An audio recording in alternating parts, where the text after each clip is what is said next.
Hello दोस्तों, नमस्कार। मैं ऋषभ पांडे आपका स्वागत करता हूं मेटा सिविल्स पर। आज हम करंट अफेयर्स सीरीज जो कि इंटरनेशनल थीम पर आधारित है उसमें कुछ विविध टॉपिक्स देखेंगे। हमने थीम वाइज कवरेज कर लिए हैं, कुछ आज भी थीम कवरेज करने की कोशिश करेंगे, जिसमें विदेशी मुद्रा भंडार, स्वर्ण भंडार, social media, regulations world wide और प्रमुख वैश्विक पहल और कानून है, कुछ इंपॉर्टेंट और परियोजनाएं और समझौते। ठीक है, तो इस क्रम में हम बात करते हैं विदेशी मुद्रा भंडार की। जैसा कि आपको पता है, वर्ल्ड अभी रसिया यूक्रेन वार और खाड़ी देश में जो वार चल रहा है, ईरान और फ़लस्तीन का, और ईरान फ़लस्तीन और इसराइल का वार, उसमें फॉरेक्स रिजर्व बार बार चर्चा में आया है, क्योंकि तेजी से विदेशी मुद्रा का आवागमन बढ़ा है। ठीक है, तो इसमें हमें जो दो तीन चीज़ें इंपॉर्टेंट याद रखनी है, वो याद रखना है हमें कि विश्व में सर्वाधिक विदेशी मुद्रा भंडार चीन के पास है। ठीक है, यूएसए नहीं है, याद रखना है। ठीक है, और भारत का जो विदेशी मुद्रा भंडार है वो फरवरी 2026 में सब अपने उच्चतम सीमा पर चला गया है। ठीक है, तो आपको याद रखना है फरवरी 2026 में ये हो गया है 728 बिलियन डॉलर। ठीक है, तो 728 यूएस डॉलर ये है बिलियन में। ठीक है, इसका पहुंच गया है। और आपसे पूछ सकता है, और शायद 71 या 70 बीपीएससी में ये क्वेश्चन पूछा गया है कि भारत का विदेश मुद्रा भंडार कितना है, कोई दिया था डेट। तो याद रखना है कि ये फरवरी 2026 में अपने उच्चतम सीमा 728 अरब डॉलर पर पहुंच गया है। ठीक है, और ठीक है, और विदेशी मुद्रा भंडार में आपको पता ही है कि क्या क्या चीज शामिल होता है। तो भारत का जो विदेशी मुद्रा भंडार है, वहां पर विदेशी मुद्रा जैसे यूएस डॉलर, जापानी येन, स्वर्ण भंडार भारत रखता है अपने विदेशी मुद्रा भंडार में। एसडीआर जो कि आईएमएफ की एक विशेष मुद्रा तो नहीं कह सकते हैं, उसका एक टूल है। ठीक है, और आईएमएफ रिजर्व, आईएमएफ में जो भारत के जो पैसे भारत रखता है वो रिजर्व, चार मिला के भारत का विदेशी मुद्रा भंडार बनता है। विदेशी मुद्रा, स्वर्ण भंडार, एसडीआर और आईएमएफ रिजर्व। ठीक है, ये आपसे बेसिक्स में पूछा जा सकता है। और इसमें हमारी जो सोने की हिस्सेदारी है लगभग 16.85% है। ठीक है, अब हम बात करते हैं अगला, पहली वैश्विक योगासन चैंपियनशिप। बहुत बहुत इंपॉर्टेंट है, ये रिसेंटली एग्जाम में पूछा गया है और ये अहमदाबाद में आयोजित हुई है। तो बस याद रखना है कि पहली विश्व योगासन चैंपियनशिप कहाँ आयोजित हुई है? अहमदाबाद में। ठीक है, और कुल पदक अगर देख लेते हैं तो 114 पदक भारत ने यहाँ पे जीते हैं। ठीक है, और ठीक है, और इसने शीर्ष स्थान प्राप्त किया है भारत ने। ठीक है, तो पहली विश्व योगासन चैंपियनशिप कहाँ हुई आयोजित? अहमदाबाद में। 114 पदक जीतकर भारत ने शीर्ष स्थान हासिल किया है। ठीक है, अब हम देखते हैं 11th क्वाड मिनिस्ट्रियल्स, विदेश मंत्रियों की बैठक। तो याद रखना है, वन लाइनर पूछ सकता है। यह हाल ही में 26 मई को नई दिल्ली में आयोजित की गई थी। ठीक है, और एस जयशंकर ने इसकी अध्यक्षता की थी। तो डायरेक्ट वन लाइनर क्वेश्चन होगा कि क्वाड विदेश मंत्रियों की बैठक हाल ही में कहाँ पे हुई थी? तो नई दिल्ली में हुई थी। और कल या परसों आपकी सीरीज में मैंने आपको बताया था कि क्वाड और राजदूतों की बैठक वो बीजिंग में आयोजित हुई थी, जो कि अपने टाइप की पहली बैठक थी और चीन में हुई थी। तो ये बहुत इंपॉर्टेंट हो गई थी, हमें याद रखना। ठीक है, अब बात करते हैं गोल्ड रिजर्व्स। गोल्ड रिजर्व मतलब मिनरल के रूप में नहीं, जो कि सेंट्रल बैंक्स के पास है। हाल ही में क्या हुआ था कि एक न्यूज आई थी कि आरबीआई ने बहुत सारा सोना बेच दिया है। तो आरबीआई ने क्लैरिफाई किया था कि हमने सोना बेचा नहीं, जबकि सोना खरीदा है। पूरी दुनिया में क्या हुआ कि ये पोस्ट कोविड जो व्यवस्था है, वर्ल्ड ऑर्डर, उसमें क्या मुद्रा की वैल्यूज को लेकर लोगों का भरोसा घटा है। तो हर देश जो है ना, हर देश का जो सेंट्रल बैंक है ना, वो क्या करना चाह रहा है? अधिक से अधिक सोना खरीदना चाह रहा है। तो इस क्रम में हम देखते हैं तो सबसे ज्यादा सेंट्रल बैंक जिसके पास सोना है, यूएसए पहला है, दूसरा जर्मनी है, तीसरा है इटली, चौथे पे फ्रांस है। और भारत के पास जो सब सोना है इस टाइम वो कितना है? 880 मीट्रिक टन है। ठीक है, आरबीआई के पास कितना सोना है? 880.52 मीट्रिक टन। ठीक है, बहुत इसको याद रखने की जरूरत है, ये नंबर याद रखिएगा, वेरी वेरी इंपॉर्टेंट। ठीक है, अब हम बात करते हैं समुद्री विरासत परिसर की। ठीक, तो नेशनल मैरीन हेरिटेज कॉम्प्लेक्स की। तो इसका उद्देश्य भारत की समुद्री विरासत का संरक्षण करना है, और ये लोथल गुजरात में है, और नीदरलैंड के सहयोग से ये बनाया गया। और लोथल क्यों पता है आपको कि हड़प्पा में ये क्या था, बंदरगाह था हमारा, ठीक है, इसीलिए वहां पे हमने इसको समुद्री विरासत स्थल बनाने की कोशिश की है। लोथल हड़प्पन साइट है, ठीक है, याद रखना है आपको। आगे बढ़ते हैं हम अपने डिस्कशन में, अगर तो कुछ यात्राओं को देख लेते हैं। तो कनाडा के प्रधानमंत्री, जानते हैं कि पहले कनाडा से हमारे रिश्ते खराब हुए थे, बाद में नए प्रधानमंत्री बनने के बाद हमारे रिश्ते सुधरे हैं। तो भारत कनाडा संबंधों को मजबूत करने पर चर्चा हुई, लेकिन इसमें एक याद रखना है कि 10 वर्ष के लिए यूरेनियम आपूर्ति पर समझौता हुआ है कनाडा से, ये याद रखिएगा, यूरेनियम आपूर्ति के लिए, ठीक है, कनाडा से समझौता हुआ है हमारा। अब हम दूसरी देखें तो बहुत इंपॉर्टेंट एक न्यूज़ और है कि बांग्लादेश का प्रधानमंत्री शपथ ग्रहण समारोह, हाँ ठीक है। अब जानते हैं कि बहुत लंबे उथल पुथल के बाद बांग्लादेश में चुनाव हुए हैं, तो वहाँ जो शपथ ग्रहण समारोह हुआ था, तो उन्होंने अपने साउथ एशियन कंट्रीज को बुलाया था। तो उसमें याद रखना है कि बाहर से गया कौन था, तो लोकसभा अध्यक्ष ओम बिरला गए थे, याद रखना है, वेरी वेरी इंपॉर्टेंट है, ठीक, हाईलाइटेड पॉइंट है ये। कौन गया था, लोकसभा अध्यक्ष ओम बिरला गए थे वहाँ पे, ठीक है। और हमने अभी जैसे चर्चा की आपसे कि क्वाड देशों के राजदूतों की बैठक कहाँ, बीजिंग चीन में हुई थी, ठीक है, इतना ही जानना है, यहाँ से वन लाइनर क्वेश्चन बनेगा। और एक और वन लाइनर फैक्ट है कि महात्मा गांधी की प्रतिमा का अनावरण हाल ही में मोन्टाना संयुक्त राज्य अमेरिका में महात्मा गांधी की प्रतिमा का अनावरण किया गया। वन लाइनर फैक्ट है, इसको याद रखना है। अब एक नया थीम आजकल है, रिसेंटली पूछा हुआ है एग्जाम में कि अमेरिका किन संगठनों से बाहर हुआ है, उसने नाम दे दिया था, ठीक है। तो हम पहले देख लेते हैं कि यूएसए कहाँ कहाँ से, किन किन संगठनों से निकला है। तो पहली बात तो पेरिस जलवायु समझौते से बाहर हुआ, जो कि 2015 में हुआ था, याद है आपको, ठीक है। फिर उसके बाद टोटल 67 ऑर्गेनाइजेशंस और स्कीम, मतलब ये समझौते से वो बाहर निकला है यूएसए, ठीक है, आफ्टर ट्रम्प के राष्ट्रपति बनने के बाद। और जिसमें प्रमुख याद रखना हमको, पेरिस तो मैंने आपको बता ही दिया है, WHO, international solar alliance, UNESCO, UN women, IPCC, इन सब से निकल गया है, ठीक है। तो हमको ये जाओ याद रखना, WHO से निकला है वो कोरोना वाले विवाद पे, इंटरनेशनल सोलर अलायंस से अभी हाल ही में निकला है वो, यूनेस्को से वो इसलिए निकला था क्योंकि यूनेस्को ने फलस्तीन के कुछ साइट्स को वर्ल्ड हेरिटेज साइट में शामिल कर लिया था, तो इसराइल के दबाव में, इसराइल के कहने पे यूएसए ने उसको छोड़ दिया था। इसी तरह यूएन वुमेन और IPCC से भी अमेरिका बाहर निकल गया है। और याद रखना है कि WHO से अमेरिका तो बाहर निकला ही, अर्जेंटीना भी जो है यूएसए के नक्शे कदम पर चलते वो भी WHO से बाहर निकल गया है, तो ये आप याद रखिएगा। और हाल ही में UAE जो है वो ओपेक से बाहर निकल गया है, तो ये एक नई थीम है, इसको याद रखिएगा। और ओपेक के बारे में मैंने डिटेल पिछली क्लासों में आपसे डिस्कशन कर चुका हूँ कि कब कब किन देशों ने छोड़ा हुआ है, आप जाके वो वीडियोस भी देख सकते हैं और रिवाइज कर सकते हैं। अब एक नया थीम है, आपने पढ़ा होगा कि सोशल मीडिया रेगुलेशंस पूरे वर्ल्ड में बहुत तेजी से बढ़े हैं। तो हम देख लेते हैं कि क्या क्या कहाँ कहाँ पे रेगुलेशंस लाए गए हैं। तो यूनाइटेड किंगडम जो है उसने 2 वर्ष से जो कम आयु के बच्चे हैं उनके स्क्रीन पर पूर्णतः सॉरी अनुशंसा नहीं, हाँ ठीक, उनका, हाँ वहाँ पे ये हुआ है कि 2 वर्ष से कम आयु के बच्चों पर प्रतिबंध लगा दिया गया है, और 2 से 5 वर्ष के जो बच्चे हैं उनका स्क्रीन टाइम निर्धारित कर दिया गया है, और वो केवल 1 घंटा तक ही जो है देख सकते हैं मोबाइल, ठीक है। अब हम नेक्स्ट बात करें अगर रेगुलेशन की, तो स्पेन की, स्पेन ने 16 वर्ष से कम आयु के बच्चों के लिए सोशल मीडिया उपयोग पर प्रतिबंध प्रस्तावित किया है। स्पेन ने 16 वर्ष, यूके ने आपको बता दिया 2 से 5 वर्ष के लिए 1 घंटा डिसाइड कर दिया है। रूस ने क्या किया है कि फेसबुक, इंस्टाग्राम पर प्रतिबंध लगा दिया, और यूट्यूब और व्हाट्सएप पे भी प्रतिबंध लगा दिया है, ठीक है। तो फेसबुक, इंस्टाग्राम, यूट्यूब, व्हाट्सएप पर रूस ने प्रतिबंध लगाया है। ऑस्ट्रेलिया है, ये 16 वर्ष से कम आयु के बच्चों पर सोशल मीडिया प्रतिबंध लागू किया है। स्पेन ने भी 16 वर्ष से कम आयु के बच्चों पर लागू किया, और ऑस्ट्रेलिया ने भी 16 वर्ष से कम आयु के बच्चों पर प्रतिबंध लागू किया है। अब भारत में बात करें तो ऐसा ही रेगुलेशन कर्नाटक भी लेके आया है, 15 वर्ष से कम बच्चों के लिए वहाँ पर रेगुलेशन लाने का प्रस्ताव है। और आंध्र प्रदेश भी ऐसा कुछ प्रस्ताव लाया है, आप उसे गूगल करके एक बार देख लीजिएगा, नहीं तो हम अगले क्लास में उसका डिस्कशन कर लेंगे, ठीक है। हम एक अब नए अपने मिसलेनियस पॉइंट्स पे जाते हैं। तो सुलावेसी द्वीप इंडोनेशिया में है।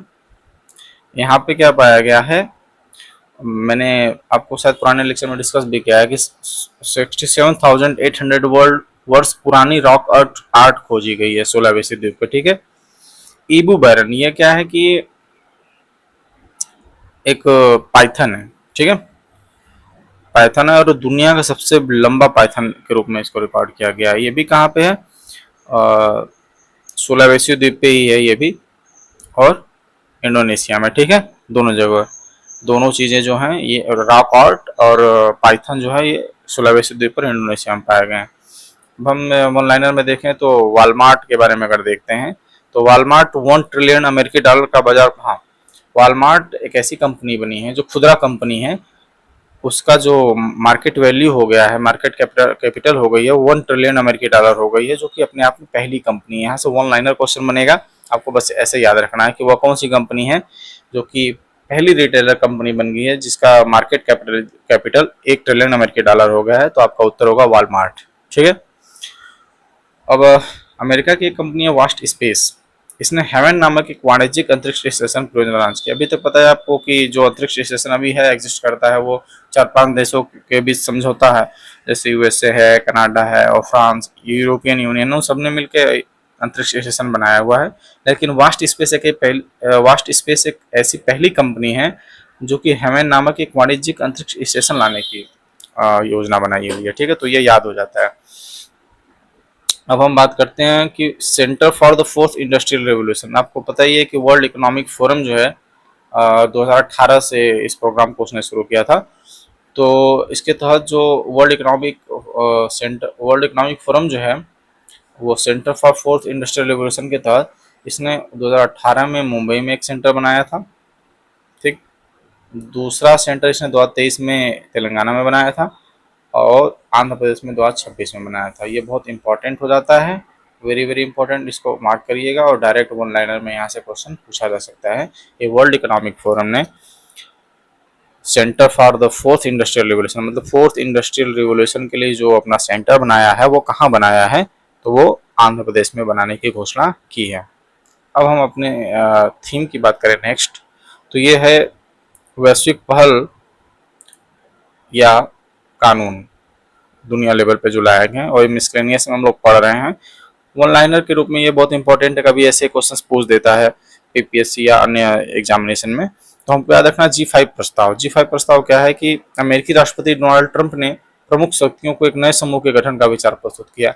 अर्थात ये कि यूएन का जो भी P5 है ना, जिसमें रूस, चाइना, फ्रांस, यूके और अमेरिका है, ये अच्छे तरीके से फंक्शन नहीं कर पा रहे हैं।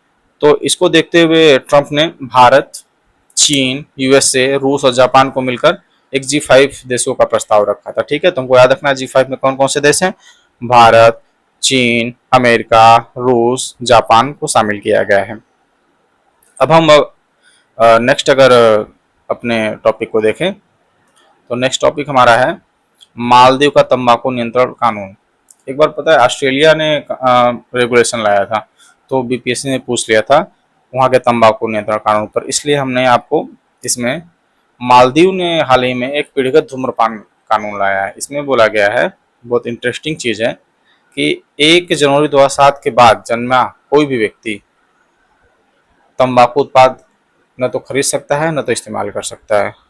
और ये बहुत ही प्रैग्मेटिक कानून है, ऐसा नहीं कि पूर्णतः बैन कर दिया है, लेकिन उन्होंने ये कहा है कि 1 जनवरी 2007 के बाद जो जन्म लिया है वो इसको खरीद और इस्तेमाल नहीं कर सकता। और ये धीरे धीरे क्या करेंगे, धीरे धीरे जब जैसे जैसे ये रेगुलेशन बढ़ता जाएगा वैसे वैसे लोग इसको छोड़ देंगे या खत्म हो जाएगा अपने आप, इसलिए इन्होंने पीढ़ीगत धूम्रपान प्रतिबंध कानून लाया है, ठीक है। और तुर्कमेनिस्तान हाल ही में एक ऐसा देश बना है जिसने क्रिप्टो करेंसी माइनिंग को और ट्रेडिंग को कानूनी मान्यता दे दी है, ठीक है। इसमें वन लाइनर फैक्ट इतना याद रखना है हमें। अपने हम अगर नए फैक्ट की बात करें तो इटली का फेमिसाइड कानून, हाँ ये इंपॉर्टेंट वन लाइनर बन सकता है कि इटली की संसद ने महिलाओं की हत्या को एक अलग और स्वतंत्र अपराध के रूप में मान्यता देने के लिए कानून पारित किया है, ठीक। ये अपने आप में यूनिक चीज़ है, जैसे जो देशों के नेशनल कानून होते हैं तो वो सब पे समान रूप से लागू होते हैं, लेकिन इटली ने महिलाओं की हत्या को अलग से कानून के रूप में मान्यता दी है। तो ये वन लाइनर फैक्ट है, इतना ही याद रखना है हमें इसमें, इससे ज़्यादा हमको इसमें याद रखने की ज़रूरत नहीं है। और यूनेस्को की अमूर्त सांस्कृतिक विरासत समिति, मैं आपको बार बार रिवाइज करा चुका हूँ कि यह 2025 में अमूर्त सांस्कृतिक विरासत की संरक्षण हेतु जो बैठक हुई थी वो लाल किला में हुई थी नई दिल्ली में। इसके 20वें सत्र की मेजबानी यह थी भारत के द्वारा, और यहीं पे दीपावली को, मैंने आपको बता चुका हूँ बार बार कि दीपावली को यहीं पे विश्व अमूर्त विरासत में शामिल किया गया था। वह भारत की 16वीं साइट है, ठीक है, याद रखना है इसको। नेक्स्ट हमारा वन लाइनर फैक्ट है AI basic act. AI regulation को लेकर दुनिया भर में मांग बढ़ रही है, और दक्षिण कोरिया एक पहला देश बना है जो जिसने इस पर एक विश्व शुरुआती व्यापक कानूनों में से एक है। कहने का मतलब यह है कि दक्षिण कोरिया एक पहला देश है जिसने एआई को रेगुलेट करने के लिए शुरुआत की है और बेसिक एक्ट पारित किया है, पहला देश है, ठीक है। हमें इसमें यही याद रखना है। अब ये हमारे लिए इम्पोर्टेंट नहीं है क्योंकि इसमें कोई फैक्चुअल जानकारी नहीं है, ऊपरी में हमें फैक्ट पढ़ना होता है। हम आगे अब बात करते हैं नेक्स्ट अपने पहल की। नेक्स्ट पहल में देखें तो वैश्विक पहल परियोजनाएं एवं समझौते, तो प्रोजेक्ट वाल्ट है, एक न्यूज में था project volt.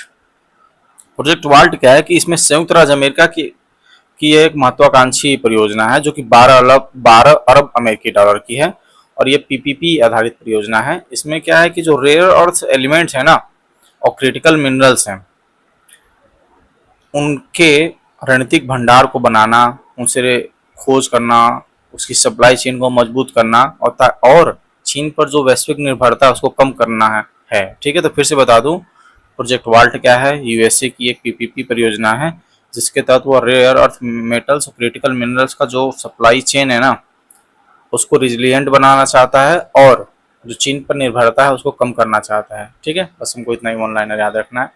PACS Chilka important हो जाता है हमारे लिए क्योंकि हाल ही में भारत इसमें शामिल हुआ है। पैक्स सिल्का क्या है, ये भी क्या है कि पैक्स सिल्का उभरती हुई वैश्विक अवधारणा है, ठीक है, जिसमें सेमीकंडक्टर, एआई, चिप निर्माण, डिजिटल आपूर्ति श्रृंखला मतलब डिजिटल सप्लाई चेन पर आधारित एक नई वैश्विक व्यवस्था को दर्शाती है।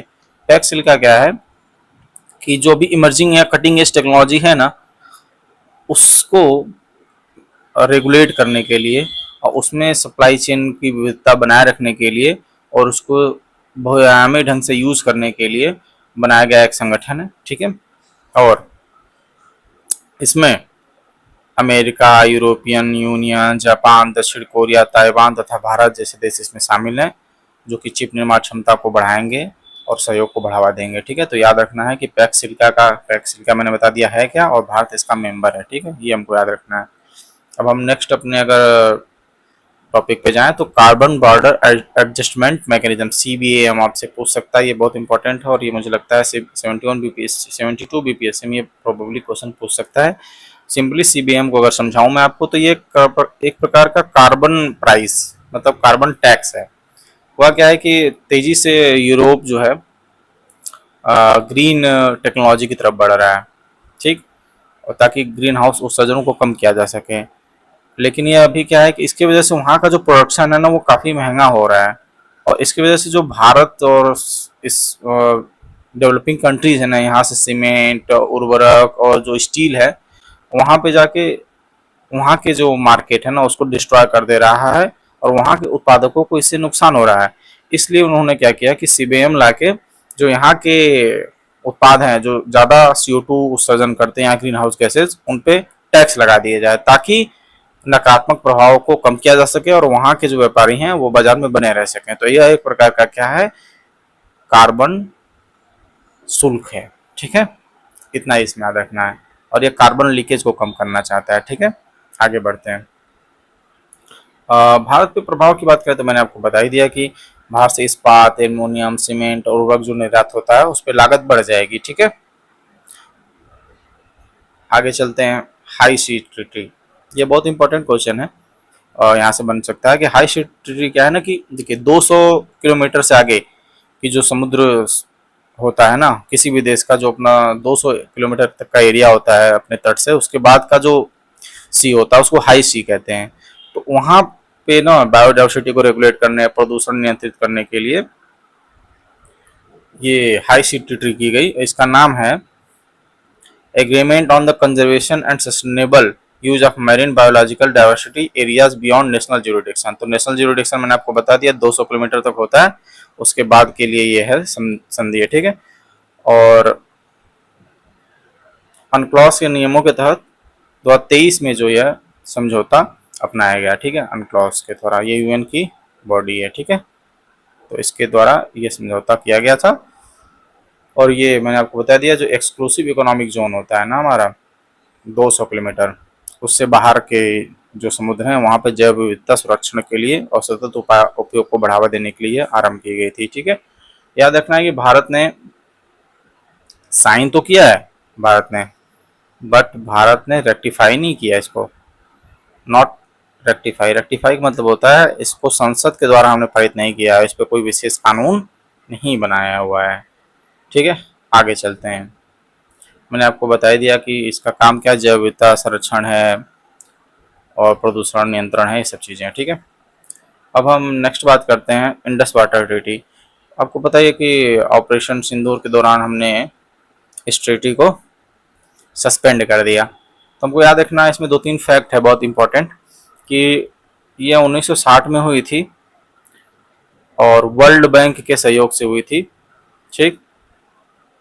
इसका मध्यस्थ कौन था? वर्ल्ड बैंक, बहुत इंपॉर्टेंट है, यूएन दे देगा, यूनाइटेड नेशन यहीं पे, और आप गड़बड़ कर देंगे। तो याद रखना है कि 1960 में हुई थी, वर्ल्ड बैंक के द्वारा मध्यस्थता की गई थी, भारत और पाकिस्तान के बीच है। इसमें क्या हुआ था, जो सिंधु है ना, सिंधु, झेलम, चेनाब, 3 नदियों का पानी दे दिया गया था पाकिस्तान को, रावी, व्यास और सतलुज का पानी भारत को मिला था।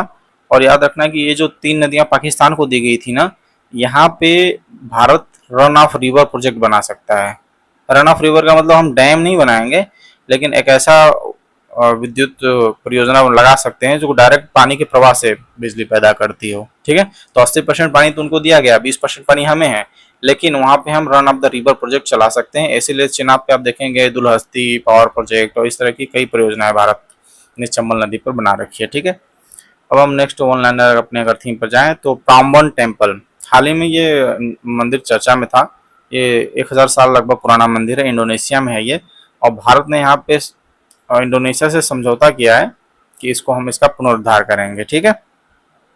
मैंने आपको बता दिया कि यूरेनियम आपूर्ति पर सहयोग, हाँ मैंने आपको कनाडा पीएम की यात्रा को मैंने आपको बता दिया था कि हमने उनसे क्या समझौता किया है, 10 साल के लिए यूरेनियम पर समझौता किया, ठीक है। तो ये हम डिस्कस कर चुके हैं पॉइंट। हम अगले पॉइंट पर आए तो कनाडा फेडरेशन, ये ठीक है, इंपॉर्टेंट नहीं हमारे लिए। हाँ, उष्णकटिबंधीय वन फॉरेस्ट सुविधा, इसको देखते हैं। तो हमने जैसे बताया था कि जो रिसेंट कॉप हुआ था ब्राजील में, वहाँ पे ट्रॉपिकल फॉरेस्ट फॉरएवर फैसिलिटी, मतलब उष्ण कटिबंधीय वनों पर एक समझौता हुआ था, और यहाँ पे भारत एक ऑब्जर्वर के रूप में यहाँ पे शामिल हुआ है, ठीक है। और इसका जो उद्देश्य है ना, सार्वजनिक और निजी निवेश के माध्यम से 125 बिलियन अमेरिकी डॉलर जुटाना है। याद रखना है ये डायरेक्ट 125 बिलियन टर्म पूछ सकता है कि जो ये सुविधा है उष्णकटिबंधीय वन फॉरेस्ट सुविधा है, ठीक है, इसके तहत कितना पैसा जुटाना है, तो 125 बिलियन अमेरिकी डॉलर पैसा जुटाना है, याद रखना है, ठीक है। डायरेक्ट पिछली बार पूछ लिया था कि कितना, टोटल 300 अरब डॉलर का ऐसा कुछ पूछ लिया था कि कितना, COP29 अजरबैजान में शायद जो हुआ था उससे पूछ लिया था क्वेश्चन, ठीक है। तो हमें याद रखना है कि 125 बिलियन डॉलर इसमें है, ठीक है। हम आगे बढ़ते हैं। तो ये इंपॉर्टेंट न्यूज़ नहीं है हमारे लिए। हाँ, ये इंपॉर्टेंट नहीं हो जाता है, WHO global tradition medicine summit. इसमें क्या है कि जो पारंपरिक चिकित्सा प्रणालियां है ना, जैसे योग, यूनानी, इन सब पे ना, इस सबको WHO ने पहले तो रिकॉग्नाइज किया है।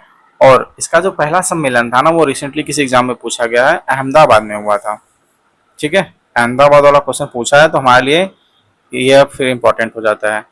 और इस बार की जो हमारा WHO का ग्लोबल ट्रेडिशनल मेडिसिन समिट हुई है वो नई दिल्ली में हुई है, ठीक है। कहाँ पे हुई है? नई दिल्ली में, 2026 में। तो यह याद रखना है, 2026 वाली समिट नई दिल्ली में हुई है।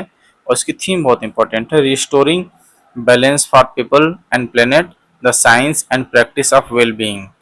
फिर से थीम बोल दे रहा हूँ, restoring balance for people and planet, the science and practice of wellbeing. ठीक है, अब हम बात करते हैं विश्व शहरीकरण संभावनाएं। हाँ, तो ये रिपोर्ट है वर्ल्ड पॉपुलेशन फंड की, संयुक्त राष्ट्र की वर्ल्ड अर्बनाइजेशन प्रोस्पेक्टर रिपोर्ट है ये। दिल्ली इसमें दुनिया का ना सबसे ज़्यादा जो आबादी वाले देशों शहरों में चौथा सबसे बड़ा मोस्ट पॉपुलर बना है। ठीक है, तो हमें याद रखना है। और इसमें इंडोनेशिया जो है प्रथम पे है, सबसे ज़्यादा जनसंख्या अगर किसी शहर की है तो इंडोनेशिया है, और दूसरे पे शायद टोक्यो है, आई थिंक, मुझे याद नहीं करेक्टली, आप इसे देख लीजिएगा। चौथे पे कौन है, तो वो दिल्ली है। ठीक है, याद रखना है हमको। जूनो परियोजना, ठीक है, जूनो परियोजना में हमको दो चीज बस याद रखनी है। जूनो परियोजना जो है ना, ये चीन की है परियोजना, और जो न्यूट्रिनो है ना, उनको डिटेक्ट करने के लिए बनाई गई परियोजना है। तो हमको बस याद रखना है जूनो परियोजना किसकी है, तो चीन की है, और ये न्यूट्रिनो डिटेक्ट करने के लिए बनाई गई है। ठीक है, इतना ही हमको जानना है। हम आगे बढ़ते हैं। सॉरी, आगे इसमें हमारे पास बस इतना ही था। हम आपसे नेक्स्ट जो अपना IR करंट अफेयर सीरीज है उसमें मिलते हैं। Thank you.